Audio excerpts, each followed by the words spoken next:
What if we gave every child born in the US a $10,000 retirement account? Last year, roughly 3.6 million children were born in the US. The cost of opening a $10,000 retirement account for each one of those kids, $36 billion. I know, a ton of money, right? You'd think, but in the US budget scale, that's less than 0.75%.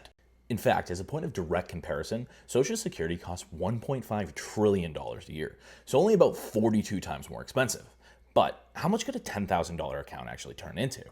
Well, if you take $10,000 invested in the S&P 500, which grows at an average of 10% a year for 65 years, you'll have just short of $5 million. But I can already hear the angry commenters. You won't even be able to afford a car for $5 million in 65 years. Actually, at a 3% inflation rate, that's $5 million is going to have the same buying power as $720,000 in today's money. But before you come at me and tell me that's not enough to retire on, remember that was never the goal. What we're looking to do is replace Social Security.